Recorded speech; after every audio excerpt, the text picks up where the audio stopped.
بسم اللہ الرحمن الرحیم۔ دوستو آج ہم سیکھیں گے لیسن نمبر 7 شیل اور ول۔ دوستو ہم نے لیسن نمبر 5 میں ایم از اور آر کے بارے میں سیکھا تھا کہ ایم از آر یہ ٹو بی ہے اور اس کا استعمال زمانہ حال کے اندر ہوتا ہے، یعنی کہ پریزنٹ ٹینس میں اس کا استعمال ہوتا ہے، اور واز ویر یہ بھی ٹو بی ہے اور اس کا استعمال زمانہ ماضی یعنی کہ پاسٹ ٹینس کے اندر اس کا استعمال ہوتا ہے۔ آج ہم سیکھیں گے شیل اور ول۔ دوستو شیل اور ول یہ بھی ٹو بی ہے اور اس کا استعمال مستقبل میں ہوتا ہے، یہ مستقبل کے ٹو بی ہے، زمانہ مستقبل میں اس کا استعمال ہوتا ہے۔ دوستو واحد کہتے ہیں ایک کو اور انگلش میں اسے سنگولر کہا جاتا ہے، جمع کہتے ہیں ایک سے زیادہ کو اور انگلش میں اسے پلورل کہا جاتا ہے۔ متکلم اسے کہتے ہیں کہ جو بات کہتا ہے، انگلش میں اسے فرسٹ پرسن کہتے ہیں۔ متکلم واحد اپنی ذات کے بارے میں کوئی خبر دیتا ہے تو اس کی مثال آئیے ہم دیکھتے ہیں۔ متکلم واحد یعنی کہ فرسٹ پرسن سنگولر، میں ٹیچر بنوں گا، تو دوستو میں کی انگلش ہوگی آئی، اور آئی کے ساتھ زمانہ مستقبل میں ٹو بی لگایا جاتا ہے شیل، آئی شیل۔ دوستو ہم نے پہلے بھی سیکھا تھا کہ زمانہ مستقبل میں جملہ اسمیہ کے اندر شیل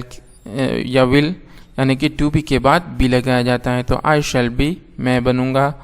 اے ٹیچر میں ٹیچر بنوں گا۔ متکلم جمع ہم ٹیچر بنیں گے، یعنی کہ فرسٹ پرسن پلورل ہم ٹیچر بنیں گے، تو یہاں پر ہم کی انگلش ہوئی وی کے ساتھ بھی ٹو بی لگتا ہے شیل، اور یہاں پر بی لگایا گیا ٹو بی کے بعد، وی شیل بی ٹیچرس۔ یہاں پر دوستو جمع ہونے کی وجہ سے ٹیچر کے بعد ایس لگایا گیا teachers, we shall be teachers, ہم ٹیچر بنیں گے۔ دوستو حاضر یا مخاطب انگلش میں اسے سیکنڈ پرسن کہا جاتا ہے، تو مخاطب واحد کی مثال ہم دیکھتے ہیں، تو یہاں ہوگا یعنی کہ سیکنڈ پرسن سنگولر، تو یہاں ہوگا، تو کی انگلش ہوتی ہے یو کے ساتھ ٹو بھی استعمال ہوتا ہے ول، اور یہاں پر بی لگایا گیا ٹو بی کے بعد،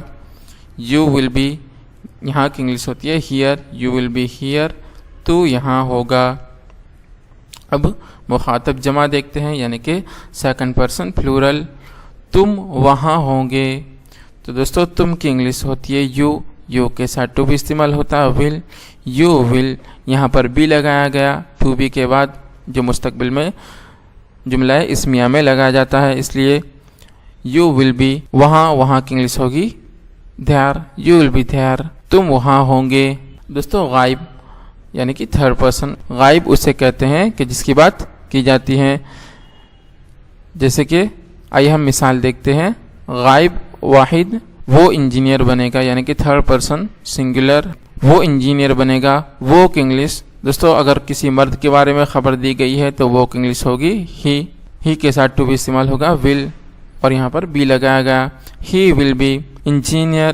کی انگلش ہوتی ہے engineer, he will be engineer, وہ نرس بنے گی۔ تو دوستو یہاں پر عورت کی بات کی گئی ہے، تو اگر عورت کے بارے میں خبر دی گئی ہو تو وہ کی انگلش ہوتی ہے شی، تو یہاں پر وہ کی انگلش ہوئی شی کے ساتھ ٹو بھی استعمال ہوتا ہے ول، اور اس کے بعد بی لگایا گیا، شی ول بی نرس، وہ نرس بنے گی، وہ بیمار ہوگا۔ دوستو یہاں پر وہ کی انگلش اٹ کی گئی ہے، یعنی کہ یہاں پر کسی جانور، پرندے یا تو کسی چیز کی خبر دی جاتی ہے، جب وہ کی انگلش اٹ ہوتی ہے، تو یہاں پر کسی جانور وغیرہ کی خبر دی گئی ہے تو اٹ، وہ کی انگلش ہوئی اٹ کے بعد ٹو بھی استعمال ہوا ول، اٹ ول بی، وہ ہوگا، علمانہ بیمار، اٹ ول بی علم، وہ بیمار ہوگا، وہ انجینئر بنیں گے، یعنی کہ غائب جمع تھرڈ پرسن پلورل، وہ انجینئر بنیں گے۔ تو دوستو یہاں پر جمع ہے اس لیے وہ کی انگلش ہوئی دے کے ساتھ ٹو بھی استعمال ہوتا ہے ول، دے ول بی، وہ بنیں گے انجینئرس، یہاں پر جمع ہونے کی وجہ سے انجینئر کو ایس لگایا گیا، دے ول بی انجینئرس، وہ انجینئر بنیں گے، وہ نرسیں بنے گی، تو یہاں پر وہ جمع ہے اس لیے وہ کی انگلش ہوئی دے کے ساتھ ٹو بھی ول، دے ول، اور بی لگایا گیا، دے ول بی نرسز، یہاں پر